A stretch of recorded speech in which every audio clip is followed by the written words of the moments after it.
നമ്മുടെ ശുഭദിന ചിന്തകൾ പുനരാരംഭിക്കണമെന്ന് ഒരുപാട് പേര് ഈ ദിവസങ്ങളിൽ ആവശ്യപ്പെട്ടതുകൊണ്ട് ഞാൻ ഉദ്ദേശിച്ചതിലും നേരത്തെ ഒന്ന് തുടങ്ങാമെന്ന് വിചാരിച്ചു. ആവശ്യമെങ്കിൽ പിന്നീട് ഇടയ്ക്കൊരു ബ്രേക്ക് എടുക്കാമെന്ന് വിചാരിച്ചു. 2 യാത്രകളാണ് പ്ലാൻ ചെയ്തിരുന്നത്. എൻ്റെ ഔദ്യോഗിക ആവശ്യങ്ങൾ പ്രമാണിച്ച് അതിലൊരു യാത്ര മാറിപ്പോയതുകൊണ്ട് ഇന്നത് പുനരാരംഭിക്കാമെന്ന് വിചാരിച്ചു. ഒരുപാട് പേര് ജീവിതത്തിൻ്റെ ഒത്തിരി സമ്മർദ്ദങ്ങളിലും സങ്കടങ്ങളിലും വേദനകളിലും ദുഃഖങ്ങളിലും ഒക്കെ കഴിയുന്നവരാണ്. അപ്പോൾ അവർ പലരും പങ്കുവയ്ക്കാറുണ്ട് ചില ചിന്തകൾ പിടിച്ചു നിൽക്കാൻ സഹായിക്കുന്നുവെന്ന്. അത് കേൾക്കുമ്പോൾ തീർച്ചയായിട്ടും എന്ത് ബുദ്ധിമുട്ടുണ്ടെങ്കിലും നമ്മളാൽ പറ്റുന്നത് നമുക്ക് ജീവിതത്തിൽ ചെയ്യണം എന്നുള്ളൊരു ആവേശം അമ്മയൊക്കെ മുന്നോട്ട് വീണ്ടും നയിക്കുന്നു. ഈ അടുത്ത ദിവസങ്ങളിൽ ചിലരുടെയൊക്കെ ജീവിതത്തിൻ്റെ സമ്മർദ്ദങ്ങൾ സങ്കടങ്ങളൊക്കെ കേട്ടപ്പോൾ എൻ്റെ ഓർമ്മയിൽ വന്നത് ശ്രീകുമാരൻ തമ്പി രചിച്ച് ദേവരാജ മാഷ് സംഗീതം കൊടുത്ത് KJ യേശുദാസ്, നമ്മുടെ സ്വന്തം യേശുദാസ്, പഞ്ചാമൃതം എന്ന സിനിമയിൽ ദൈവത്തോട് ചോദിക്കുന്ന ഒരുപാട് ചോദ്യങ്ങളുടെ ഒരു പാട്ടുണ്ട്. ഈ ജീവിതം എനിക്ക് എന്തിനു തന്നു?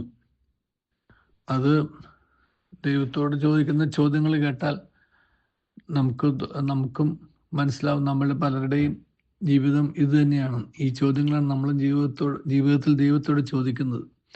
ഈ ജീവിതം എനിക്ക് എന്തിനു തന്നു? അത്തലിൻ മട്ടിൽ നീ എന്തിനു തന്നു കാർത്തികേയൻ തന്തൈ ശങ്കരനെ?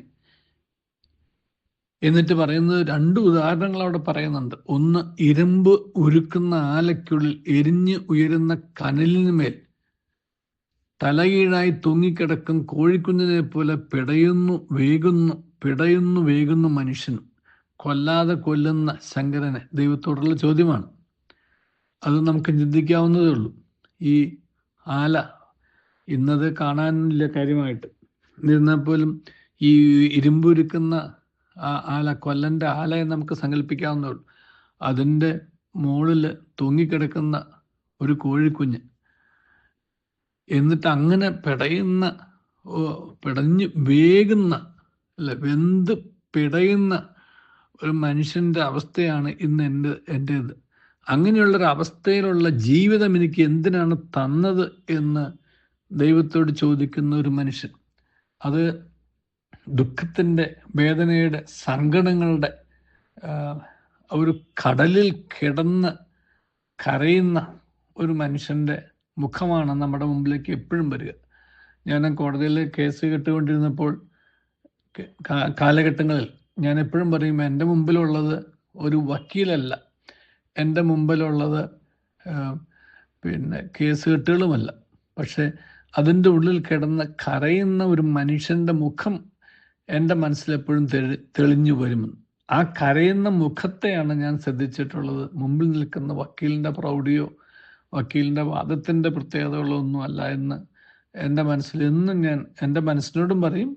ആ ഒരു കരയുന്ന മുഖത്തെ കാണാനായിട്ട് എൻ്റെ ഉൾക്കണ്ണ് തുറക്കണമേ എന്നും അതിന് ഒരു പരിഹാരം കാണാൻ ഒരു 6ാം ഇന്ദ്രിയം എനിക്ക് തരണമേ എന്നും ഞാൻ എന്നും പ്രാർത്ഥിക്കുമായിരുന്നു. ഓരോ കേസിന് വേണ്ടിയും പ്രാർത്ഥിക്കുമായിരുന്നു. അങ്ങനെ കിട്ടിയ ഉൾക്കാഴ്ചകളാണ് ഒരുപക്ഷെ നീതിക്ക് ഒരു മനുഷ്യമുഖം കൊടുക്കാനായിട്ട് എൻ്റെ പരിശ്രമങ്ങളെ സഹായിച്ചത് എന്നും കൊണ്ട് എടുത്തു പറയട്ടെ. എന്തുവാട്ടെ, അത് അല്പം സ്വന്തം കാര്യമായി പോയി എന്നുണ്ടെങ്കിലും അത് പ്രസക്തമാണ് എന്നുള്ളത് കൊണ്ട് സൂചിപ്പിച്ചെന്ന് മാത്രമേ ഉള്ളൂ.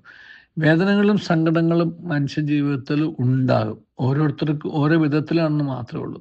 ചിലർക്ക് പുറമേ കാണുന്ന അസുഖങ്ങളുടെ രൂപത്തിലായിരിക്കും, ചിലർക്ക് സാമ്പത്തിക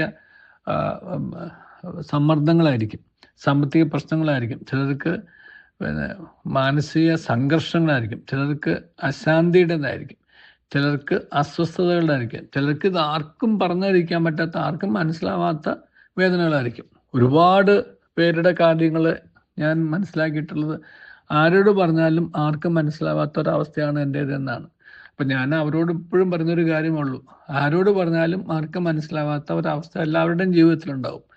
പക്ഷേ ഒരാൾ ഇതെല്ലാം മനസ്സിലാക്കുന്ന ഒരാളുണ്ട് എന്ന് തിരിച്ചറിയണം. അത് ദൈവമാണ്.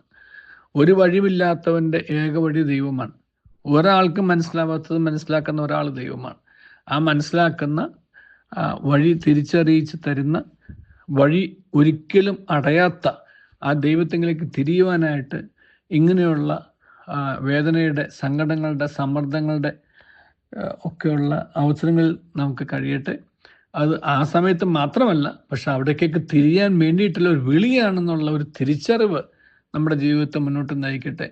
അവിടെ നമുക്ക് പരിഹാരമുണ്ടാവും. അവിടെ നമുക്ക് പോകേണ്ട വഴിയും നമുക്ക് തെളിഞ്ഞു വരും. അവിടെ നമുക്ക് മുന്നോട്ടുള്ള യാത്ര സുഗമമാവുകയും ചെയ്യും. ദൈവം നമ്മെ അനുഗ്രഹിക്കട്ടെ. നല്ലൊരു ദിവസം എല്ലാവർക്കും നേരുന്നു. റേഡിയോ മല്ലു, മലയാളിയുടെ പാട്ടുപെട്ടി.